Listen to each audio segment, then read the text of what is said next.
Do you think it is fair to blame the media for violent crimes? Is it fair for the media to blame violent crimes? Well, I think it's too simplistic. I think there's an argument for it at times, and obviously, you know, the Bolger incident and stuff like that. I think we can show that you know, it is a problem. But equally, I think, as with a lot of things, I think that it's easy, and the issue of like the Bridgend suicides as well. I think that sometimes the media is blamed, and obviously they're referring to this whole kind of like hypodermic needle theory, you know, that monkey see, monkey do. And I think there is some grounds in it, but it's just a bit too simplistic. So, is it right that the media blame? Sometimes. Sometimes. Okay. Do you think filmmakers should have the right to make a film with any way they want to make it? Well, I mean, you know, obviously you're getting into the area of censorship there, you know, and my views on censorship are ultimately, as an artist myself, you know, yes is my basic answer. Yeah. But then I have been thinking of late, you know, in terms of, you know, images that are shown on the internet, for example. Yeah. You know, I guess that's kind of a regulation issue as well. It's like, should we see, you know, the what's his name, Kenneth Bigley, who was beheaded. Oh, yeah, you know, and should we see that footage on the internet? You know, should that be censored? You know, and I personally think that it should. You know, so. Kind of relating to your issue, you know, yeah, I think artists should have the right to you know, for sure, but and I'm not a great one with censorship, but I think there needs to be some. Where the line is a whole other issue, you know. So yes, in answer to your question, but you know, because if you know, like South Park, you know, I completely acknowledge their right to make that. You know, I do, and should that be censored? I think it should be put on at a time when people, like, you know when it's on. So if they choose to watch it, they know what they're getting, and if they don't choose to watch it, well, then they've censored it themselves. Self-censorship, I think, is the key. Okay, awesome.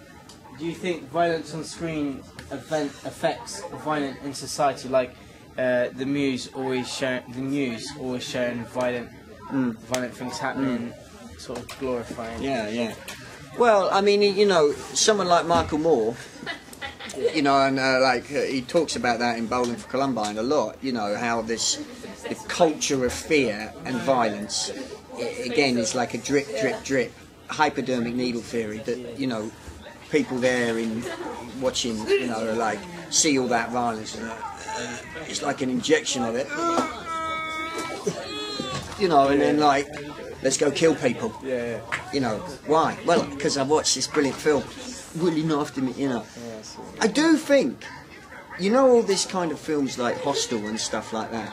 You know, they call it like pornographic horror almost. You know, and I'm not a great fan of it. It is very violent, you know, and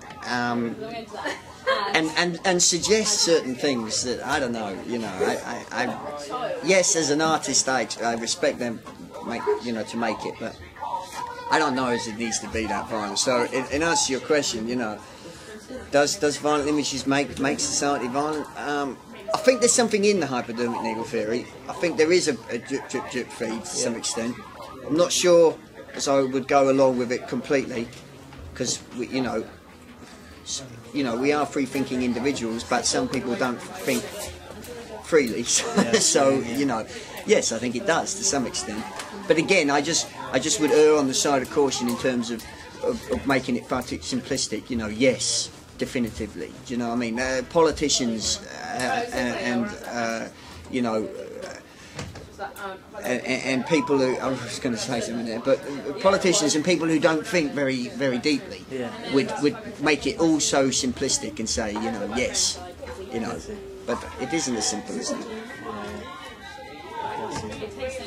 Let me just check if the sound's alright in the system. Can you say something? Testing, 1 2 1 2. Yeah. Alright, oh yeah, can you tell us your view on the Jimmy Bulger incident? Yeah, well, that's interesting, you see, because that's an example, I think, when clearly the answer is yes. You know, the violent images and the, you know, but these were young kids, right? They were like, I don't know the exact age, but no older than 10 or 11, I think, at the time. And they'd been watching, like, they actually replicated, I think, as from, you know, actions from a film that they'd been watching, Chucky. I think it was the Chucky stuff that they, you know, and at that age, you know, yeah, you know, this whole monkey see, monkey do, again, the hyperdoing, you know, there is, you know, there is credence in it, and you know, I think that's what happened, and you know, from my understanding of it, you know, it was a copycat type thing, you know, and it shocked society at the time, for sure it did, you know, and you know, I think that you know, the violent images did affect them. So there's something in there. You know? My point would be, obviously, because it's an interesting issue, you know. But once you get in as adults, you know, you would, you know, we should, you know, that's why censorship has to have a limit, because as adults we should be able to choose. To some extent, well, to as much extent as we can, what we watch and what we don't watch. You know, does society have the right to say no? You know, our citizens cannot watch that. I think you're on dodgy ground. But you know, equally, perhaps there's a time and a place for it. You know.